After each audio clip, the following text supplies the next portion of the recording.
the Oscars were this past weekend. Yeah, we kind of nailed it. Everything we said was going to happen in our Oscar prediction pretty much happened, you know? Yeah, literally because we skipped a few categories, so we hadn't seen some films, but everything that we had seen, and we got it pretty much right on the nose. Besides maybe best original screenplay went to Women Talking. We literally we literally predicted pretty much everything right, like 95% or 90% of everything we said from our previous video. If you go back to our Oscar prediction videos, which came out before the Oscars came out, then you can see that we we called it, dude. We literally called it. We did. I mean, we said pretty much that Everything Everywhere was going to pretty much sweep a lot of it, which it did. We said that we thought All Quiet on the Western Front was going to win Best Cinematography and Best Production Design, Best Score. Brendan Fraser won Best Actor. We said The Whale was going to win Best Makeup. Yeah.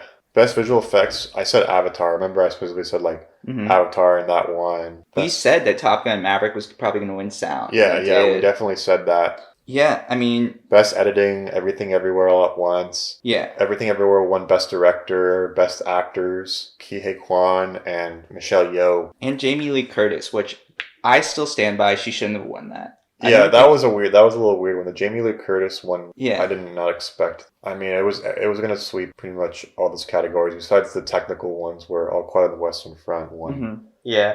But Jamie Lee Curtis, you put anyone else in that role, she's not even going to get nominated. It's only because she's Jamie Lee Curtis, which I don't agree with. It's kind of like The Revenant.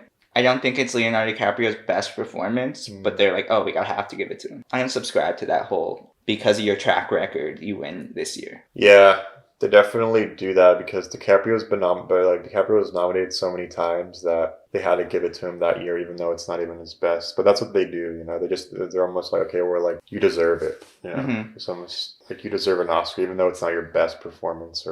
I mean, there's something to be said with actors' legacies, but there's a lot of great actors that haven't even won yet. They've just been nominated.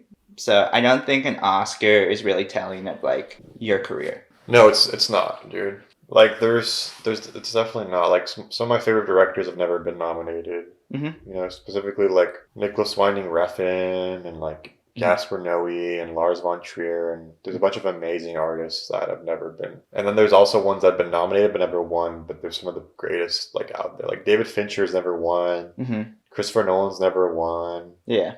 Yeah, Oscars doesn't necessarily mean anything, but we just knew who was going to win. We could kind of tap into the zeitgeist of how people were feeling and what people were talking about. Yeah. It was just so overwhelming with Everything Everywhere. People were it was so critically lauded. And I wasn't honestly too big on that movie. I said before, I thought it was a little bit annoying. It was just very ADHD. And even though it was all very well done, and I don't know, the characters were a little bit annoying. But it definitely pushed the boundaries, and I respect it. And it's cool. It's original.